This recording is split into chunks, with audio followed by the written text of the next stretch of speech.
Hello, I'm Will McLaughlin. And I'm oh my God! Why did somebody leave a copy of RoboCop on Blu-ray on the ground? Haha, classic Charlotte. We'll be right back on MMTV.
Charlotte, get up. The show is live. I don't think I can. Oh my God! I think my leg's broken. No, it's not. You're just being dramatic. You're No, fine. it's definitely broken. Look, we don't have time for dumb arguments like if your leg is broken or not. We have a show to put on, and I wrote a very clever script this week, so we have to stick to I it. need medical attention. You need to read the script. I have to go to a hospital. Doesn't say that in the script. Charlotte. Oh, she may have passed out from blood loss. No, she'll wake up before we come back from the Question of the Week by Emma Spitz and the Sports and Club segment from Kaylee Zuko. Does that sound good, Charlotte? She's nodding her head. You just can't see it. My favorite movie is Christmas Vacation because Christmas is my favorite holiday and it's definitely one of the funniest movies ever. I don't watch any movies, but I do watch a lot of TV shows, specifically Friends.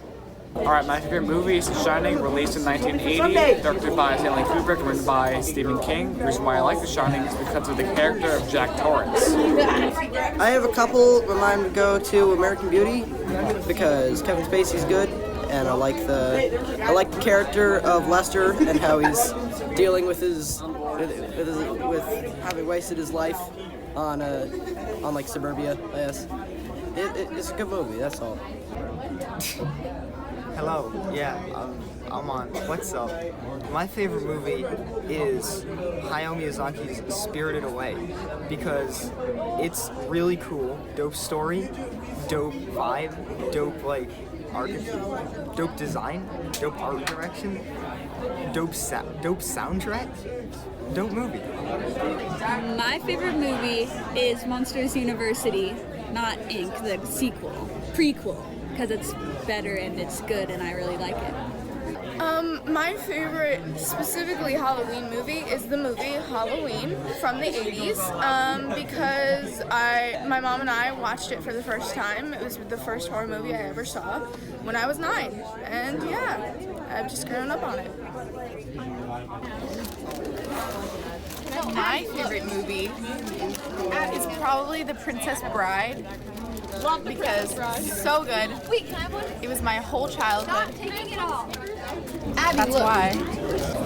So it's Royal Tenenbaums, which is a Wes Anderson film.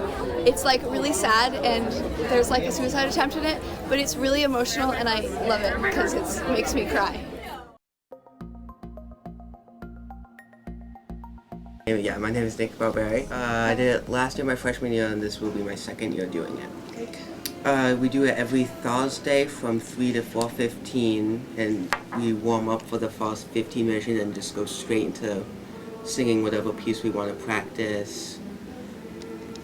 For the week, we'll usually go over 3 or 4 songs, depending on what we need to do for upcoming performances. A cappella songs, so it's a very wide variety. We'll sing anywhere from like classics. We sung Build Me a Buttercup last year, to like very classical pieces, which is very interesting and fun to do. The most high-profile one is Graduation, which we'll usually sing a song the kind of more of a saddish song as a farewell to the seniors. The amount of people that are on sponsor is just a little under 20.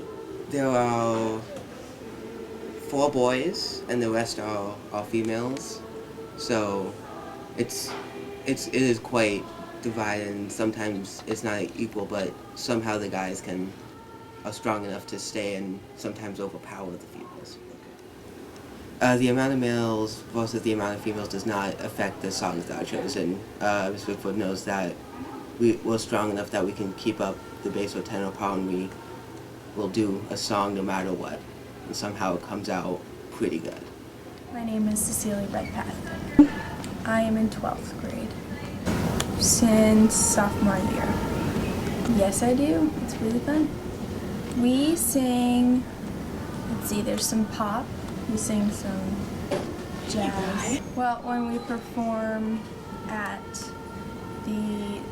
a church in Stockbridge during Christmas in Stockbridge, it's pretty cool. Congratulations.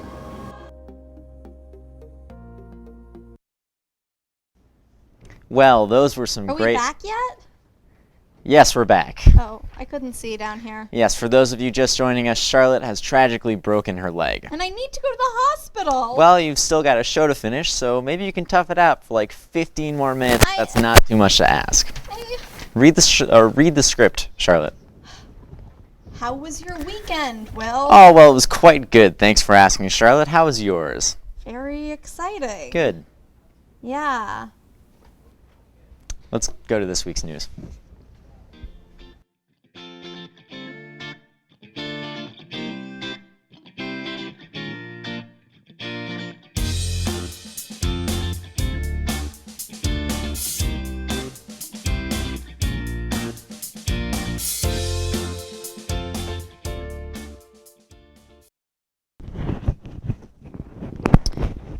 The book club will be having an organizational meeting on Wednesday, November 6th from 2:50 to 3:15 in the library.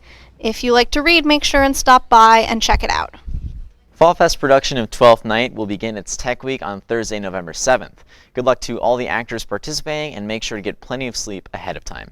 To raise money for Fall Fest, students will be selling raffle tickets for prizes that include extra credit, baked goods, and lots of other things. Next, we go to Sienna Bond for This Week in History, and Caden Giudarakis with the video game review.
Dragon Ball FighterZ is a fighting game that was released on January 26, 2018.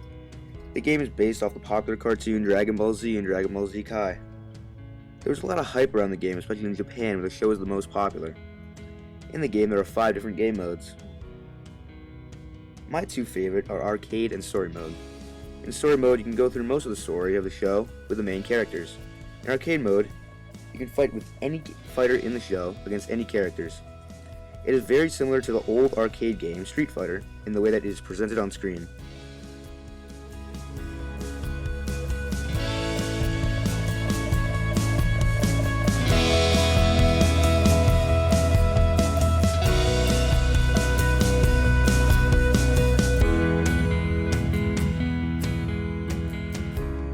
This has to be one of the best fighting games I've ever played. The fighting style is very martial arts-like and very realistic to the show. I can play this game for hours at a time and still not get bored and still want to play. One thing that I think could be improved in this game is more options for customization, like making your own fighter. Overall, I rate this game an 8.6 out of 10.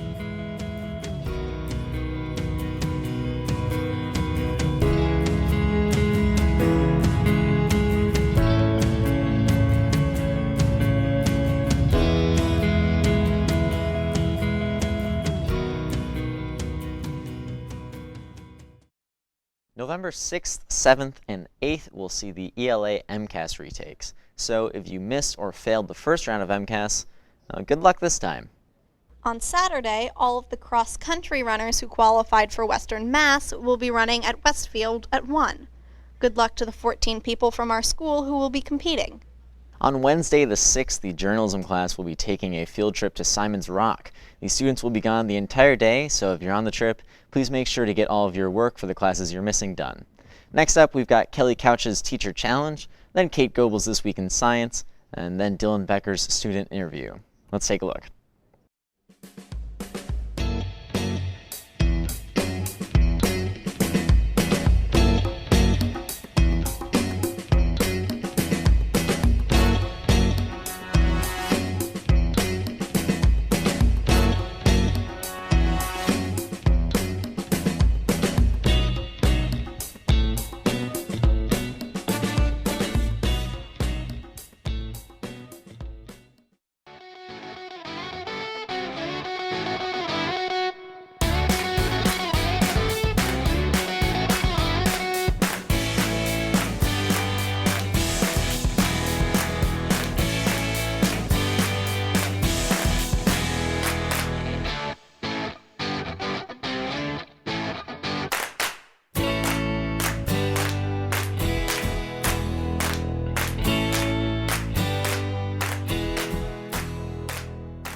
this year. It's been good.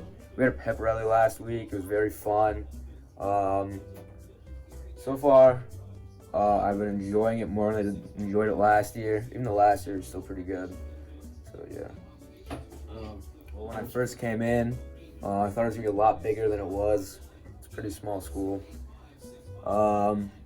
At first, when I came here, I thought that the system was kind of weird, like where all the hallways were and the classrooms, like the 8th wing and stuff like that. That was kind of weird, but I got used to it, so now it's normal. I mean, yeah, it's a whole new school, so I guess you could say that. But, I mean, it's the same kids, so plus like 5. Are your classes harder this year than I would say they're about the same because, I mean, usually you get the same workload year to year, it's just new stuff. So I guess it'd be the same. It was hard to learn at first, but then after like a week, I got it, and I liked this schedule more than I did at Monument Valley, because Monument Valley was kind of weird, you know? Yeah.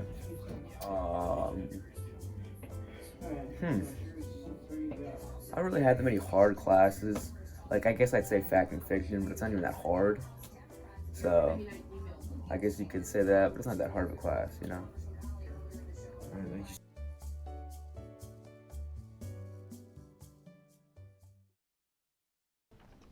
Well, it looks strange to just have me sitting here, so we've brought in Charlie Medeiros to sit here so it doesn't look as weird. I'm still in immeasurable pain. Yeah, we've heard. I don't understand why I deserve any of this. I injured myself on set. Don't I get like a workman's comp or whatever? No, we don't have that here. What do you mean we don't have it? Charlotte, look at our budget. I mean, it's so low that we put it on the table to make people feel bad for us. Wait a second. Did we lose money? Oh, no. Yes. I took some out to get a seltzer the other day. You deserve to be the one with the broken leg. Well, the script did not say so, so let's go to the news.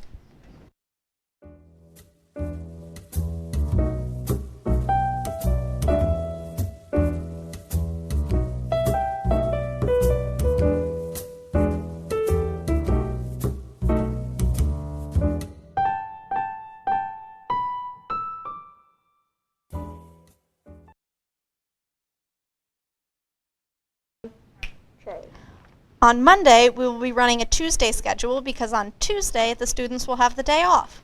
The faculty will be having an in-service day, so they will still be here at the school.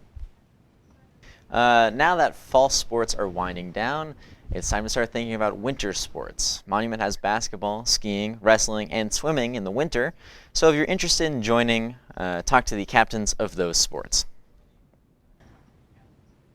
The winter sports season also marks the start of the fencing club. The first practice will be Thursday the 7th, and for more information, please talk to Seth Wyatt.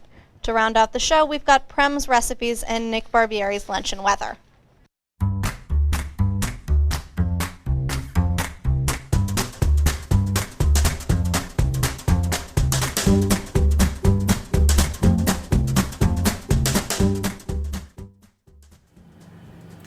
Hello and welcome back to Prem's Quick Recipes.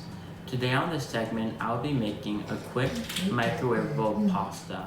The ingredients we're going to be using today is a half a cup of pasta of your choice. Today I'm using penne, a half a cup of water, 1 teaspoon of salt, and a half a cup of tomato sauce. The first step is to combine in a microwavable bowl the pasta, salt, and water, and microwave in the microwave for 2 minutes, and open it for 1 minute to check if it's bubbling over or not. If your pasta is not cooked full already, you can put it in for another 2 minutes with another half a cup of water. Now that your pasta is finished cooking, you can strain it from the water. Now that you've strained the water from your pasta, you can add a tablespoon of butter. Now you can add the half a cup of tomato sauce to the pasta and butter. Now you can microwave the pasta and tomato sauce for another 45 seconds. Now that your pasta and tomato sauce is finished, you can enjoy and eat it. Stay tuned next week for the next segment. Thank you for watching.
Today we take a trip over to Charlotte's Corner to talk about something very near and dear to her heart.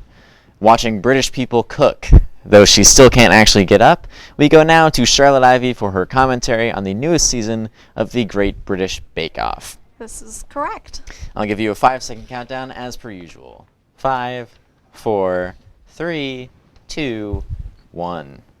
So I thought this was just a fabulous season of The Bake Off. It is one of my favorite shows of all time, and it was just so much more of what we love, so much kindness and heart in the show. My favorite part of the show is when somebody finishes early, they will go and help people, and they'll have to finish things.